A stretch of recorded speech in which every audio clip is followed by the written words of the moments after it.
Hello. Yeah, I can hear you fine. I just want to check the stream.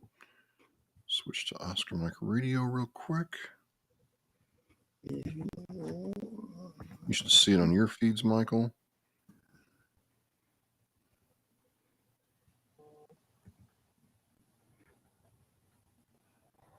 It's weird.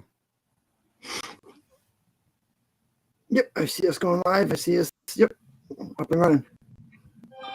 Oh, well, it took me a minute. Let me just check the volume. Okay. We'll be. Well, there we go.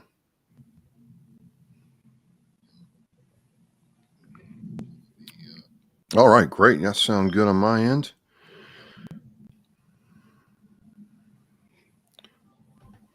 All right. Mine just took a little while longer. I don't know what it is. Good evening, and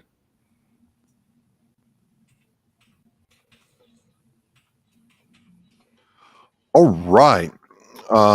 Hey, it's Wednesday evening, about 7 o'clock. Everything seems to be working fine. I can hear Michael. He can hear me. Hope he can hear us. My name is Travis with Oscar Mike Radio, and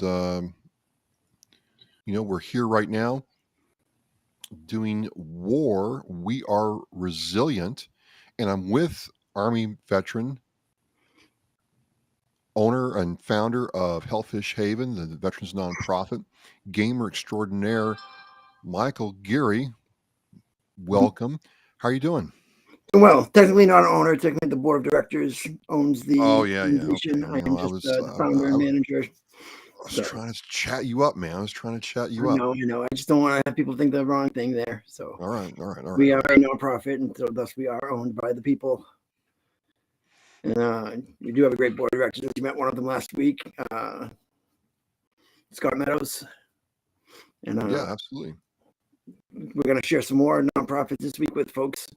Hopefully, if anybody's on the stream that has a nonprofit that they're, a fan of, that they donate to, that they love, please share with us. And also, if on the chance that you have a nonprofit that, has done you wrong, which hopefully none have, you share those two with us so we can know which ones to avoid, as well as which ones to, help out in the future. Yeah, and that's what it's really all about. Is one thing I'm hearing, Michael, from people is they're almost in nonprofit fatigue. There's so many, you know, things to donate to: bicycle runs, jogs, golf tournaments. Um, the Girl Scouts are out right now in full effect. You can't leave your grocery store, CVS, Walgreens, Dunkin' Donuts without getting flagged down for, a $6 box of cookies with 15 cookies in it. People are just, fatigued almost. And so, start thinking about that. We realize that it's also kind of in the veteran space too. You can very easily get connected with a nonprofit, and then before you know it, you're getting asked for other support and other nonprofits. So I kind of and yes, folks, he's not the owner of Hellfish Haven. He is the the founder and executive director with the board of directors. But from your perspective, Michael, what's it take to run a good nonprofit? And I'm very interested to find out, when you look at a nonprofit that you want to support, and he gave me a whole bunch in the Facebook Messenger before the show, ladies and gentlemen. What are you looking for before you decide that you're going to support somebody? The key to nonprofit is the caring of the people that are running it, is the investment that they're putting in, as much as they're asking others to put in. You want to make sure that it's almost as if you have a piece of it too. Like, as when you donate to a nonprofit, you are in fact helping that nonprofit exist, and you want to be able to see them succeed and see them do well. And so you want to make sure that where your money is going to isn't something that's going to be gone in a year, isn't going to be gone in 6 months, that they're going to be able to continue the mission that they see forward, and that they have a mission that is pinpointed. A lot of these nonprofits that are out there, a lot of them that you see buyer bewarares of, are the ones that are generalized, are we're here to help veterans, transition, but it doesn't say how they're helping veterans transition. It doesn't say what they're doing. Like there needs to be like a specific task and purpose of programs that they have and what they're doing. For me, because I see that there are a lot of nonprofits out there. If you look in veteran nonprofits, I want to say there's something like 44,000 of them for veteran nonprofits. So that's a lot of people out there asking for support, but not a lot of them are have exactly what field they want to be pinpointed in. And if somebody collects profit, somebody collects donations from someone, and they don't know what they're doing with it. Now they've collected that donation from someone, and now that person may not want to donate in the future. So you want to make sure that your people that do donate to your cause are understanding where the funds go to and what has been done. You want to keep in contact with people, whether it's sharing information on Facebook or with a newsletter, things like that. You want to see that a past history of, and like things that I've learned from like the nonprofit mentors that I've had in this so far with Specialist Planning Foundation and Hidden Battles. Like as I talk to them as they've grown, they've been teaching me some lessons learned. And the thing, like what I started too, like really like in tasking, like how operational wise was with our Delta dog. Once I started working with them, when I got my service dog Jose, I saw how Operation Delta Dog was really taking their nonprofit cause and pushing it out and making sure that everything that happened was for their mission statement, and continue to grow that. And I've seen them go from just being able to have veterans have service dogs to now they have veterans and they have a peer mentor program. And now not only when a veteran comes in to get a service dog, they now also have the opportunity to work with a veteran that previously had a service dog. Like I have a gentleman, Brian, that I work with. He came in after me. Me and I actually met in a VA waiting room at urgent care in West Roxbury, or not West Roxbury, in Bedford.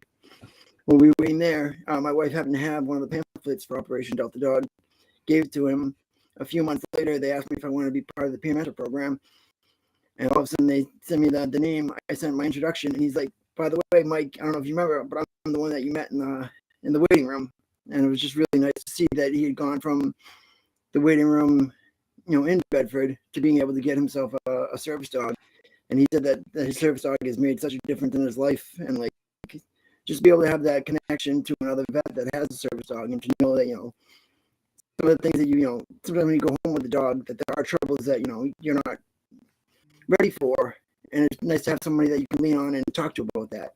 And so seeing this peer mentorship program grow since I've been there has been a really awesome thing. And they also did train us too on QPR, on question and persuade, and recommend when you bring somebody in for suicide prevention, and that they have these classes that are available now. So it's like to watch the nonprofit grow in size and also in mission, where they're staying mission focused as they grow bigger. So those are some of the things that we look for, is that they're staying true to their mission that they have on their sites. So it's more than just having a site and more just having a fundraiser. You want to see whether they're young or like a established nonprofit. I'm doing X for veterans. I have Y program that's going to align to what I'm trying to do. I can show you what I've done, and in 2023 and 24 planning to do this. Does that kind of give you the comfort level that they've thought out what they're going to do and they're trying to do it? It does. It makes you want to know where they've had success. You want to know where they've had failures. You, as like I said, like when you're donating, and I do not donate to these other nonprofits as well. It's my own. Is is putting in the money is where it's going to go. And so and especially with now with inflation going up on price on everything, the dollar spreads thinner each day. So we want to make sure that when people donate, that they know that it is going to a good source, and it is going to help the veteran community, and it's going to target X, Y, and Z instead of just a general it's we're Wounded Warrior Project. first failed was they were very generalized, and a lot of it went to their overhead. In 2016, the report came out, that it was, a lot of money was going into salaries and overhead and marketing instead of to the veterans themselves, and they have done a tremendous amount since then. But it still has that that negative stigma, because up until 2016 they were spending too much on other programs and not on the veterans themselves. But they really have done a lot more since then to bolster their reputation and to bolster their mission statement of helping wounded veterans and making sure that they're actually staying true to that now. They've done a lot more, and the way that they've been a lot more refined since that. Whether it's what the community they're talking about and sharing, such as the Warrior Care Network. That's one of them, where home-based program from the Red Sox Foundation and Mass General Hospital was part of the Warrior Care Network. They had them, I believe, Emory College down in Atlanta, and a few more on the West Coast. I just don't know, familiar with all those out there. But I know the two out here, Emory and home-based program, they have these programs and these retreats for veterans. Instead of doing 2 years of care, you're now able to do 2 weeks worth of treatment. Inpatient. You come into the you either come to Boston, you stay at the hotel, and you go over to home base in Charleston every day, and you talk. The provider. You have psychologist, psychiatrist, social worker. You have that triad team, and with those three, you're able to get the care that you need. And they also invite your family member to come and join you on part of the excursion of that 2 weeks, so they can also learn about what's going on with you, and they can learn about how to better work with you with your whether it's PTSD, whether it's TBI, whether it's military sexual trauma, whatever you're dealing with, that is there, and you know how to best work with it, whether your family members know or you're able to know. Because the best treatment is having those that you love near you be able to work with you on it. For me personally, that's helped best, is having my wife be able to work with me through my therapy instead of me just doing my therapy on my own. I want to pop a link here in the chat. It's also, I use this a lot. So this link I put in the chat just now is in the case, Mike and I live in the Commonwealth of Massachusetts. Every state has something similar where they have their division of nonprofits through the Attorney General's office. And that's what a nonprofit is. It's a, Michael, you've done this. I'm staying up a nonprofit, but it's essentially the Attorney General of your state is giving you, for lack of a better term, a license to conduct services and not a business, but to provide services and things to who you're serving, in this case, veterans. And what I tell people is, hey, every state has one of these, whether it's, Hawaii or Alaska or Idaho or this state. And you want to look that up and see, if they registered with their respective state for that year. They should have a 501c3 number, or 501c7, depending on what type of nonprofit they are. They can have the C3 or the C7. I believe the C1 through 8. That for different reasons for nonprofits fit into different categories. With it, if there's a religious exemption, if there's for veterans, if it's for a foundation, or the different things will make it become. And like you're saying, it is important to be able to go on there and to validate that the nonprofit is actually a nonprofit.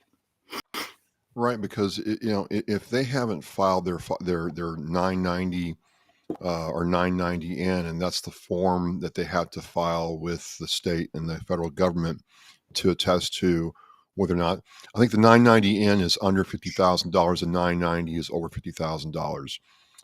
If you as a nonprofit have raised over $50,000 in the prior year, you've got to file the 990 long form and really, be able to explain where your money went and how it was spent. the 990 in, you better have your money straight, whether it's through QuickBooks or a CPA or a tax person, a professional. You better be able to tell where that money went to, because if the Attorney General asks you in the form of an audit, where your money went, you better be able to tell them. But some nonprofits get kind of lax on that, and they forget to file, or they get busy, or they've messed up. And if you look back and you haven't filed a 990 or tax return since 2020, that's going to raise questions. After 3 years, if you haven't filed for 3 years, that will be a reason to have your nonprofit revoked. Or in some cases, some attorney generals are getting kind of fed up with this, and they're just saying, we're going to drag you into court or do an audit on you, and if you're deficient, we're going to enact punitive measures on you. So there's a sense of responsibility here, and this website is similar to any other website in any other state. It's just a little something extra that we kind of want you to do to understand who you're supporting, and why you're supporting them. And that's the other thing I kind of want to talk about. I don't know about you, but it's kind of hard for me to connect with the golf tournament. I get that the golf tournament is to raise money for the org. I get that. But I think sometimes it's about the golf tournament and not actually about who the golf tournament benefits, if that makes any sense. Mm-hmm. And that's really tough when you're doing fundraisers, to make sure that that it stays on focus for the organization, and that you are the people that are coming there aren't just there to golf. And it's good to have golfers there, but the key purpose of the day is to raise money for the organization, and that organization should be the key of it, not the tournament itself. And that's what's tough with a lot of the 5Ks or the motorcycle runs. A lot of them don't have the dedication and the remembrance that a lot of things have. Like I go to say like Special Foundation has their motorcycle run in Taunton.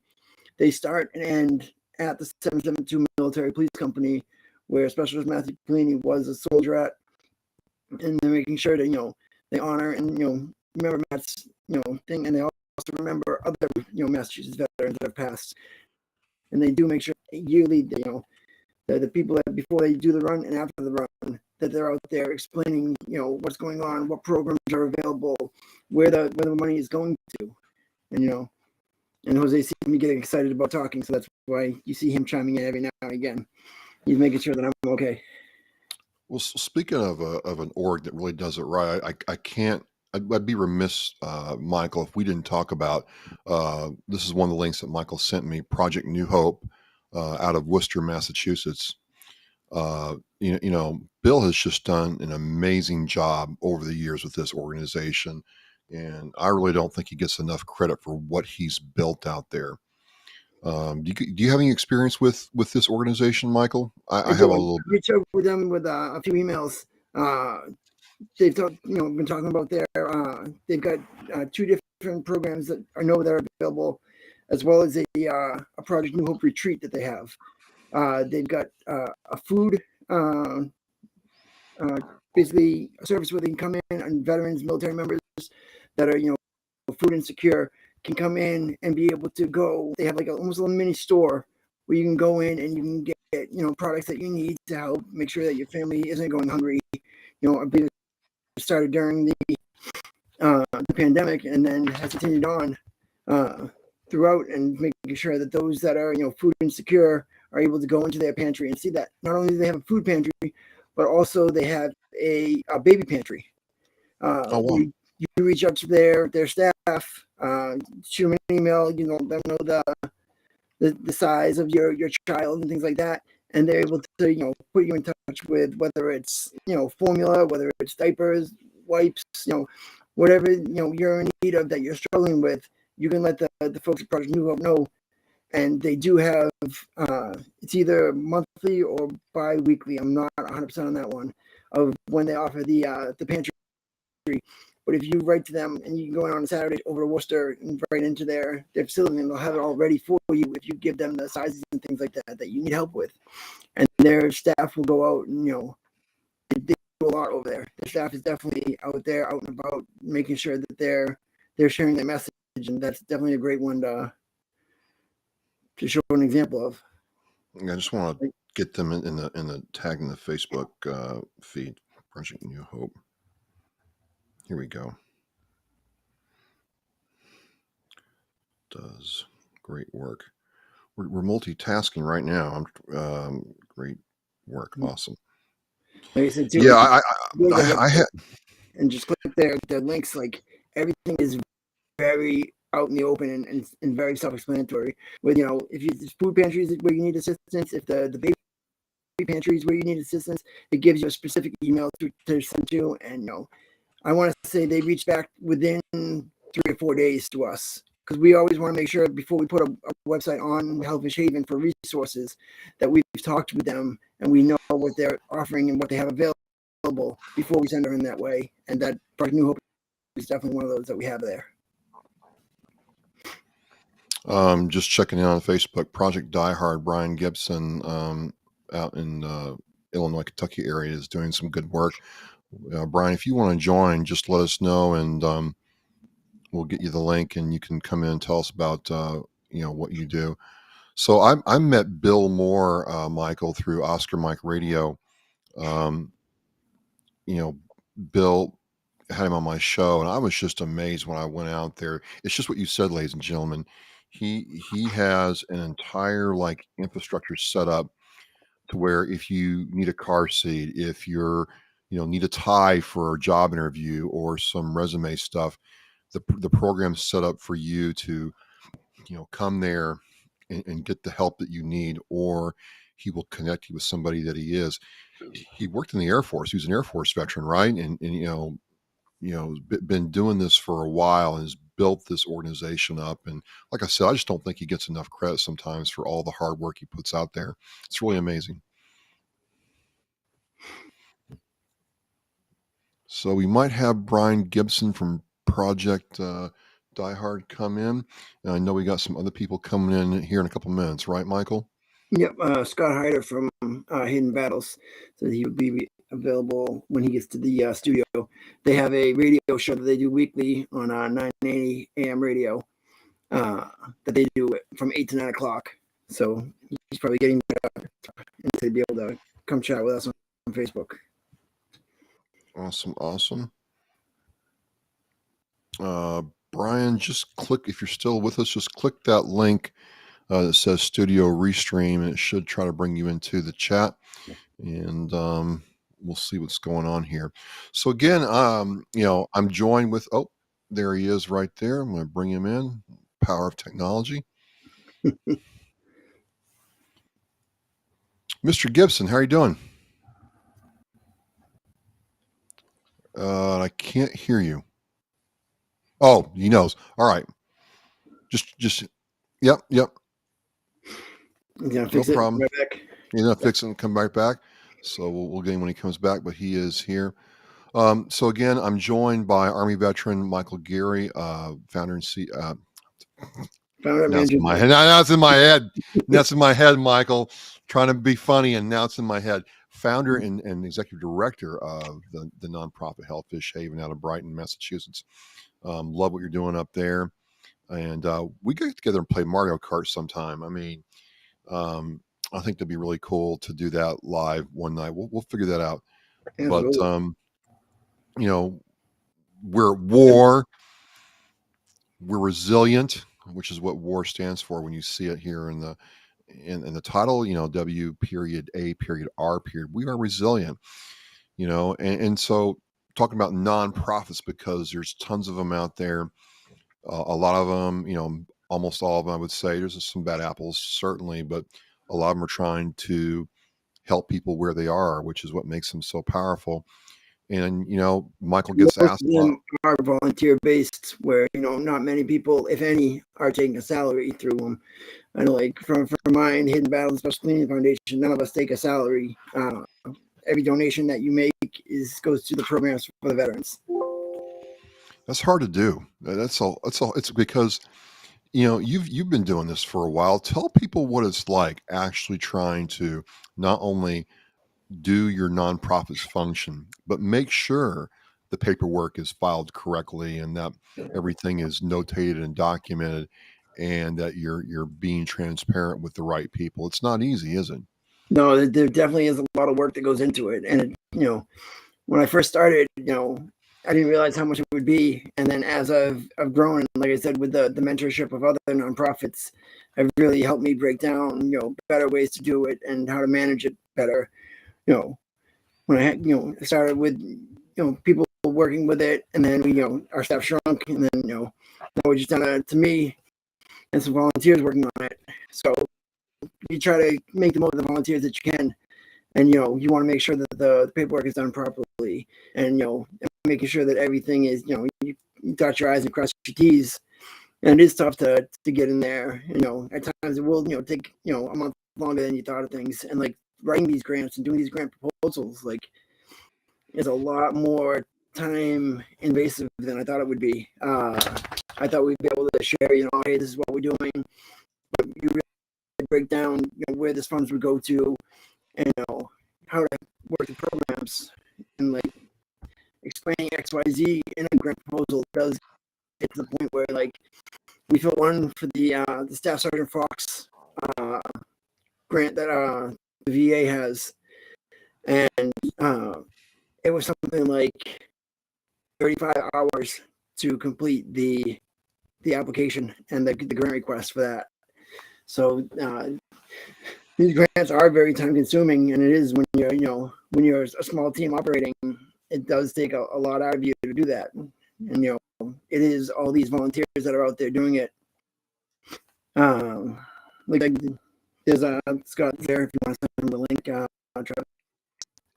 Okay, I'm gonna put the link in the chat again. Scott, just click on this link that's popping up in the chat and we will bring you in. Brian will get you on after we get done talking to Scott. So just click on that link I just posted in there and you'll come in. We'll bring you in. I think it's a very good point. People don't understand how much work grants actually are. And I've talked to some people who've actually gone out and hired grant writers, which, I'm like, my nonprofits, that we're starting, it's not big enough for that. But if you don't know what you're doing, grants can be just a huge expenditure in time.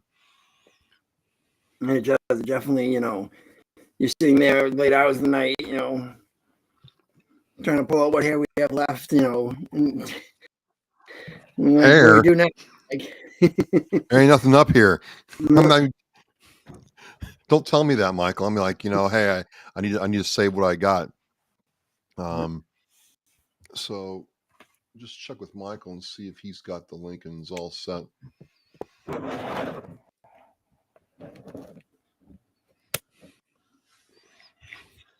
Yeah.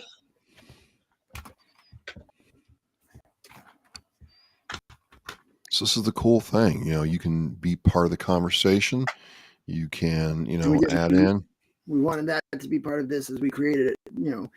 Travis was talking, to me one night we were discussing how we wanted to format this, and we really want, the people that are viewing, the people that are hearing us to be able to come on and be part of the conversation each and every Wednesday. Sometimes a Thursday here and there if we have to. Semper Gumby.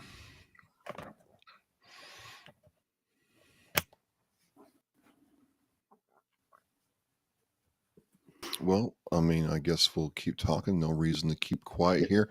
Hey, and if you're out there watching this, please put in the chat too what you'd like us to talk about. Maybe you have a question about a particular topic. Maybe there's something that you want to share in terms of an event. And Craig Chapman mentioned earlier, New Englanders helping our veterans. Craig was on with us either the first or second week. Yep, and there he is right on cue. Almost if you knew he was talking about him. The struggles with the grant writing. One thing that I found recently for grant writing is using Chat GPT. And you see it in all the different things of how it's it's passing the bar exam for people. It's it's for papers for students in school. And one of the things that you can put is you can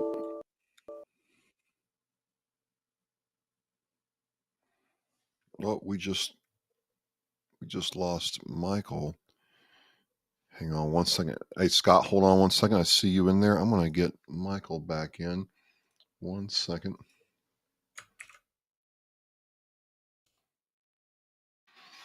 Hey, Scott, just stand by real quick 1 second, brother. We'll get you in. I think Michael's dog hit a button and dropped him out. So I'm going to see if he comes back in. I'm going to bring in Scott while we're here. Just waiting. Hang on.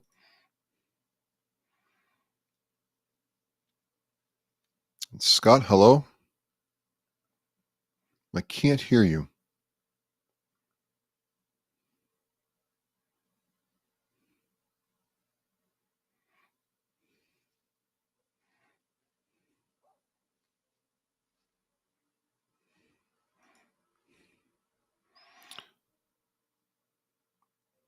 Are you in your... all right. All right. Hold on, Mike. I'm just going to take you out, but then I'm going to chat with you privately, okay, while Michael's comes on. Hang on 1 second. Okay. Am I here? Yeah, we just, you're coming in.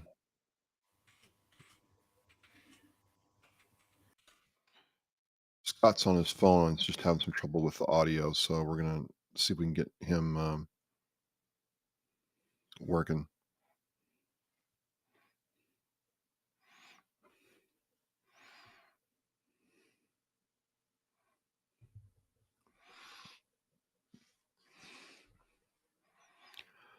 All right. Well, it's yours truly solo here for a couple minutes. No problem. Got a couple things going on. I'm going to try Scott again real quick. Sounds like you're still muted. Yeah, you're still muted.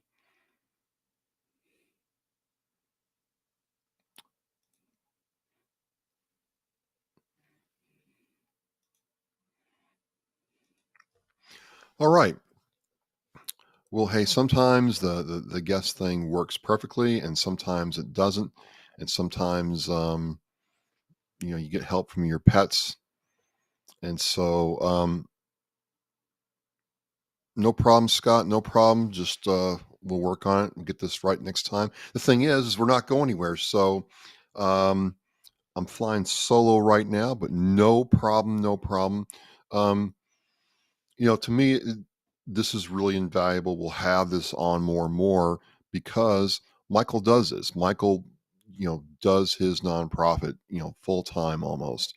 And, when I first met him, we were collaborating on a project and he'd have to stop and take a phone call, send an email, send a file from his OneDrive to somebody. Um, a nonprofit is not like a normal 9 to 5 job. It's not. You have different things going on that you must do, and you get to remember who you're serving. In some cases, that's a veteran in our case, or it could be a donor who's looking for information, or somebody from local politics, a mayor, a selectman, a council person, anybody like that who might be able to help you. And yeah, Scott's saying that, he lives and breathes veterans' mental and physical health. He's a superhero. Absolutely, Scott, and he really has motivated me and inspired me with, what I'm doing. We'll announce that here when the state gets done with their paperwork, and it's all good. It's all good. So, wanted to have this conversation because again, there's so many nonprofits out there. I mean, a lot of them, and I've tried pulling some messages before from the state about how many veterans nonprofits there are. Um, I don't know if I could do it now. No, I'm not going to do it now. But the last time I did it, there were like 400 or 500 in the state of Massachusetts. Most of them in the South Shore. A couple, a little contingent in the North Shore. Some in the Worcester area, like Project New Hope, and then it kind of petered out the further west you got, which makes sense because the entire state changes by the time you get to Amherst off the Mass Pike. It's like a totally different state. So, hey, Chris, we got Chris, Scott, and Chris from Hidden Battles here. Do you all want to try the link again? If you do, hit the link, and we'll try to get you in. If you're using your cell phone, you got to make sure that your phone is allowed to access the microphone and speaker. It's a little wonky from Zoom, but it will work. We've had it work before, but we got Mike coming back in, or I'm going to bring him back in right now.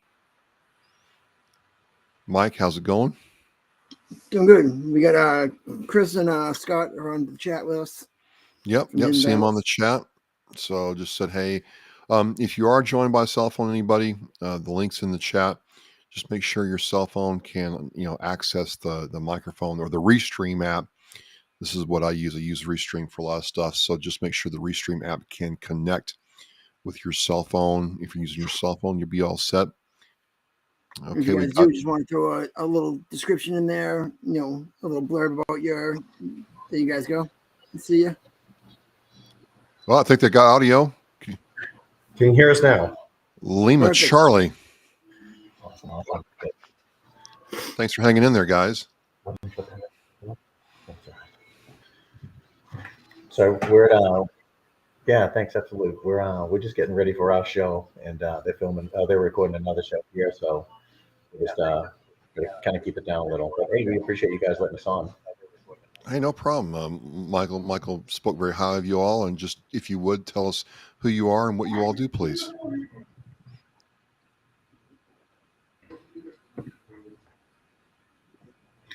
So I'm Scott, the founder of Hidden Battles. This is Chris. Hi, guys. Chris is our marketing genius. Thank you. Hello. So we're just trying to get rid of the echo that we were creating there. So we are an activity-driven mental health nonprofit that helps veterans and first responders with their post-traumatic stress, depression, and suicide prevention. So we do a bunch of good stuff like kayak trips, rucking. We do equine therapy. Fly fishing, couples cooking classes, movie nights, everything. You think of it. If you find a thing that's going to interest and draw veterans first responders out of the darkness and into our community, then that's what we'll do. How long have you been doing Hidden Battles? So we started in 2017. So yeah, we've been doing it since then. We last year we did some numbers that we were talking about on the show last week. So we did some numbers for last year, fiscal year. We did 110 events, and we serviced over 1,600 individuals. Wow, that's amazing. That's going. How do you get that all done in that kind of time? That's like one every 3 days. This is what we look like at 22 years old. No, so what we do is we hold a weekly hero support group on Tuesday nights. We do that. So we count those as our events because obviously we're serving our brothers and sisters. But we do movie nights, which will draw 100 people. We do trips to Canopy Lake Park, to Fisher Cat Stadium, which draws a good amount of people. We do the 22 for the 22. Oh wow! Nice. So we have the 22 for a 22 event. Stuff in the background. Oh, there we go. So that's an event that we do, a 22K ruck. It used to be 22 miles, but it's 22K now because we didn't really want to kill everybody, to come out and do it. So what we do is we now just do the 22K. Mike was out there last year. He brought Jose with him. He set up his table. He met a bunch of people. But we have over 250 people come to that event. And it's just to come out. And realistically, you can do a 5K, you can do a 10K, you can do the 22K, or you can just go until you drop. And then Scott, where is that at? It's going to be at Hebron, at the Hebron Town Common at Hebron, New Hampshire again. Mm-hmm. So we start there, we end there. We have a barbecue, we have live music, and people just hang out at the end. And that's realistically what it's about. We want to bring awareness to the 22 a day, and two, we want to have everybody come and hang out and form that bond, that community that Hidden Battles is. I mean, because realistically, that's what we are. We're a community of like-minded individuals who have gone through the same crap, and we just build on that network. So now, I mean, Mike, that's how we met. We met through Peterson, through the Pelini Foundation, Pelini Fund.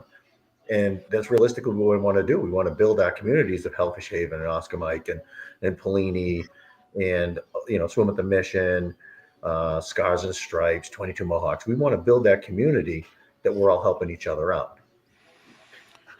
Well, that's one thing that kind of gets me is you can't, as a nonprofit, operate alone. You've got to build relationships to be effective. I mean, do you find that to be true?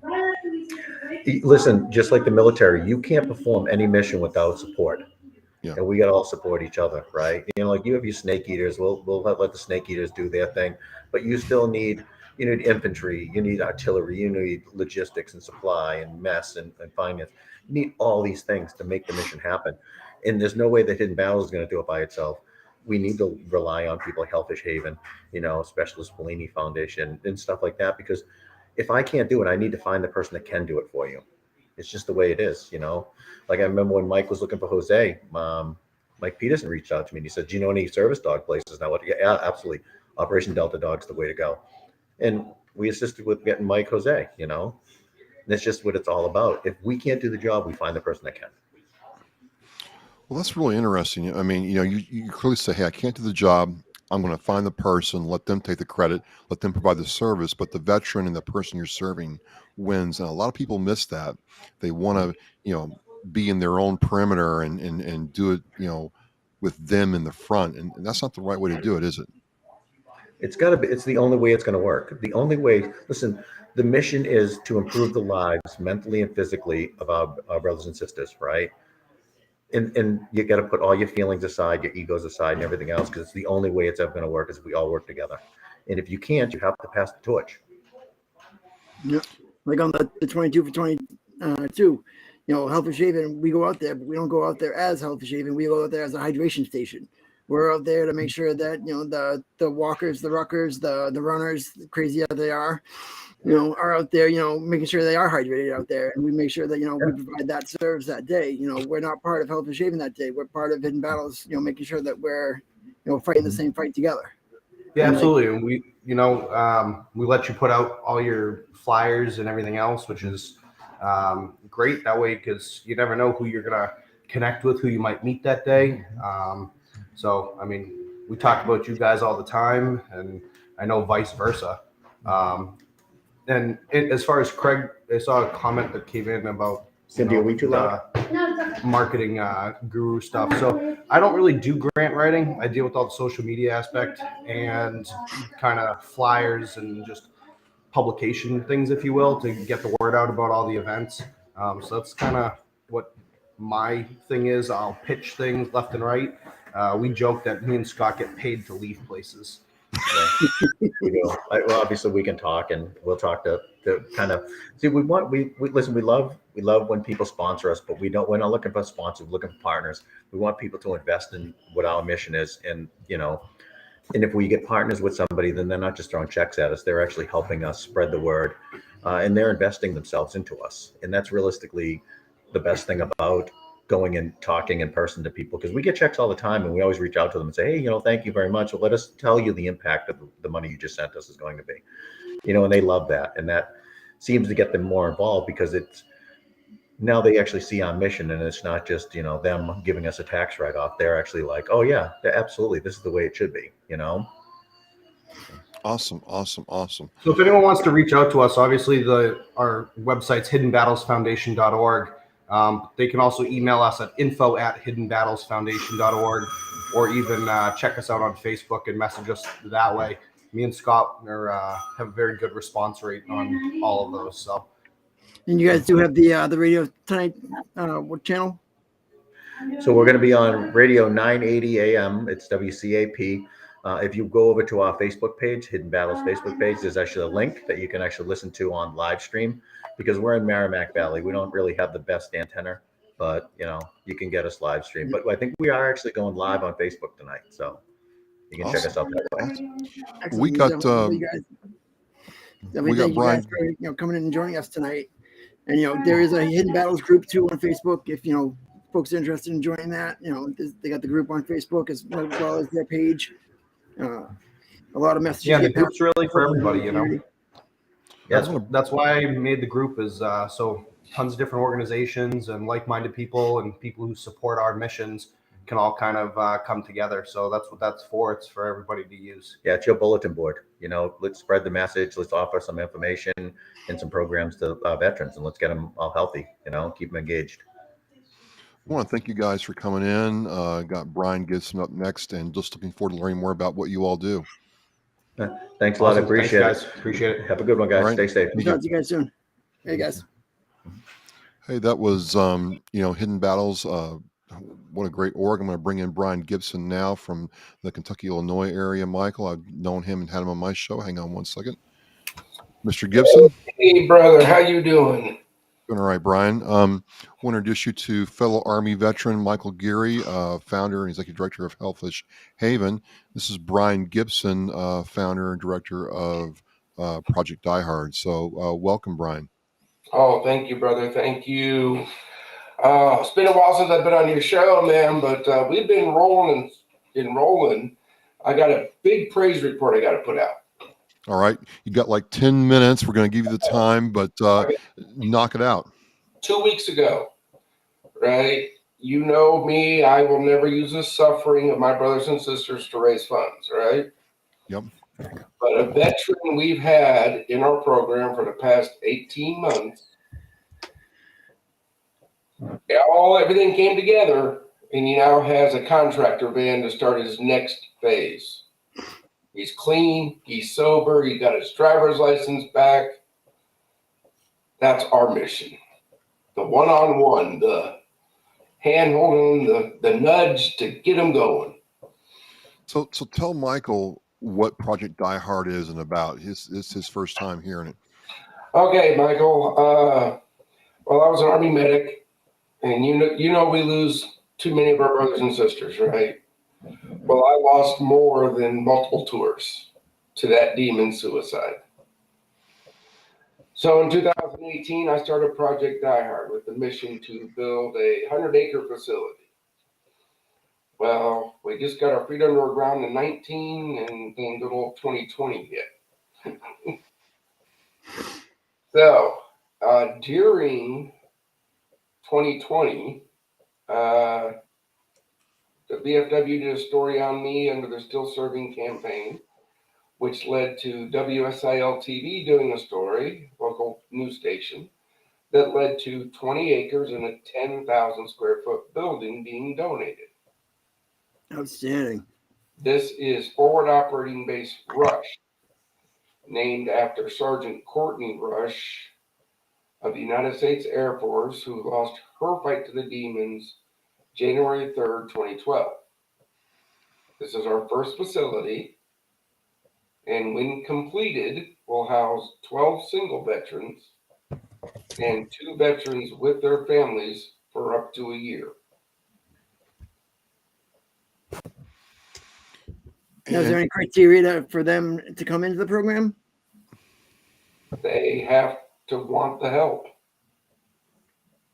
And, every case will be on a case-to-case basis. Okay, and people call me heartless, but I'm not. But every veteran that comes into our program every 30 days goes through a review. And if they're not putting in the work to get better, I got to go, sorry, brother, sorry, sister. We got limited resources. I can't waste it on you're just here to get a free cookie. Dude, it is tough because it's hard to see because there are a lot of veterans out there that are just happy with their status quo. And you do want to save the space and save the work for those veterans that are willing to help themselves along as well. Yes. Now, we actually are getting ready to hop on a Zoom meeting with a politician tomorrow, but we just brought back our fellowship breakfast. This is one way we give back while we're working on our facility. This is the first Wednesday of every month here locally at our IHOP. We invite the community to come. Veterans eat for free. We cover that cost. Okay, everybody goes, how do you do that? Well, we put a big donation bucket there. Yeah. Do you get a lot of support from the local community there? We're we're gaining on it. Mm-hmm. Is it one of those? Because this is a big like goal asked. Like this is like a Mount Everest to 20 acres and all this space. But is it like a locomotive? Once it gets going, you're starting to get some momentum now. We're starting to get some momentum. Okay, we just brought on off the leash canine services. They're bringing their programs to our facilities. Again, if you have a nonprofit, right, that has a program that wants to use our facilities, contact me. Okay, teamwork makes the dream work. It really does. Together, everyone's going to accomplish more. Our piece of the pie are these facilities. If you have a nonprofit, you have a program, you want to do a retreat, reach out. If we got the space, come on. That's very interesting because a lot of times, organizations want to do stuff, and the first thing that comes up is, oh, I don't have an event space, or I want to do a retreat, but oh yeah, I've got to pay this huge fee to this resort to have the thing there, and the resort makes money, and I can't serve the veterans the way I want because that's the way it's done. So that's really interesting. Forward Operating Base Rush will have a retreat center. We got 20 acres. You got to go across the stream, which if you know of any Boy Scouts or Eagle Scouts that need to build a couple bridges, let me know. Right? But you go across the stream, and on the back 7 acres, we're going to have a retreat center that will house 24 people for a weekend.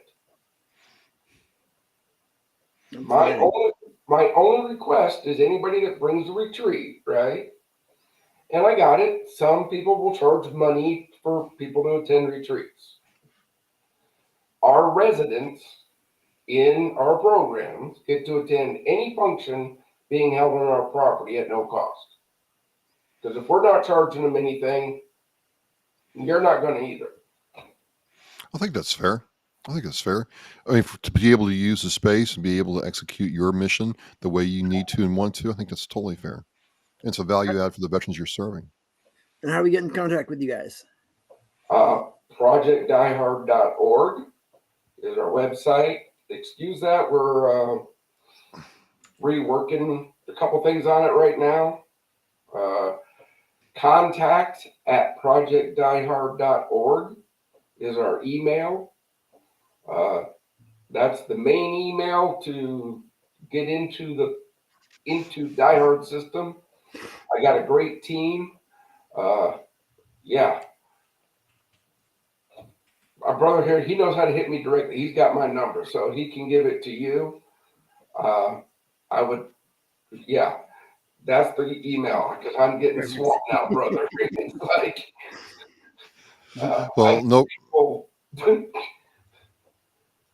no problem. I'm just glad to have you on. We're getting ready to wind this down, Brian, but thank you so much for popping in and telling. I mean, you're in the Illinois, Kentucky border area near Indiana. We're here. Western Kentucky, Southern Illinois, Indiana, and Missouri, all within 40 miles. We're here in New England, but a lot of people here in New England learn about what you're doing tonight. And that's very important. So thank you so much, brother, for coming on. Brother, and have a safe and blessed one. I still want you on our podcast. All right. We'll make that happen for sure. All right, later.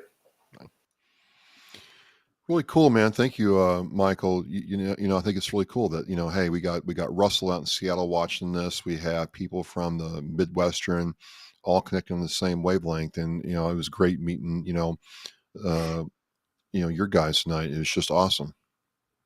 It'd be nice. Like I said, too, those guys are going to be having their show at, 8 to 9 that they do with 9:80 a.m. And they have a restream on their Facebook for Hidden Battles. And it was those guys, like they said, I met them through Mike Peterson at the Special Spleen Foundation when I was in search for a service dog. They were the ones that, got me in touch with Operation Delta Dog, who I got Jose from. And it was at no charge to the veteran.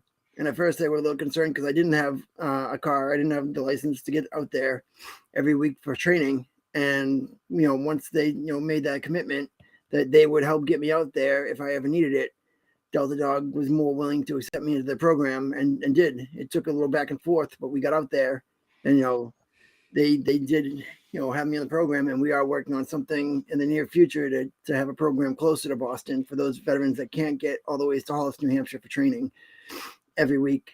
We're trying to set up a program that'll be closer to them, where they can just take the T over instead of having to drive an hour out to Hollis, New Hampshire to be able to get a service dog.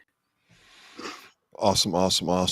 Well, I got a hard stop in like 2 minutes, but I just want to say thank you all for coming on, watching this tonight, checking out what we're trying to do, and you got to meet, two other nonprofits, Hidden Battles Foundation and Project Die Hard, and Craig for from New England helping our veterans, checking in.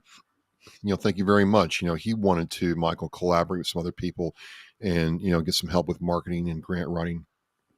And maybe this is what this is all about tonight. It's just connecting these 3 people together. And I learned something, and I hope you learned something from Brian Gibson and Project Die Hard. Definitely, I look forward to sharing their mission as they go on and they build their forward operating base, in honor of their fallen comrade Rush. It'd definitely be awesome to see how it grows. And thank everybody for joining us tonight. It's always a pleasure to have you guys on. Always a pleasure to chat with everybody out in the stream. And we can't always get everybody on, but we are glad to always have you guys viewing. Absolutely, and we are resilient. And Michael, it'll be next week before we know it. It's March 1st next week, I think, right? It is. It is. So, I mean, this year's flying by, and we're glad you're here. And thanks again. All right, guys, thanks again for joining us tonight. And we'll see you next week. We're going to try to talk about nonprofits again next week. So anybody between now and then, if you want to send us the good, the bad, and the ugly of nonprofits. Awesome. Well, thanks again, and we will talk to you soon. And what's going on with my computer?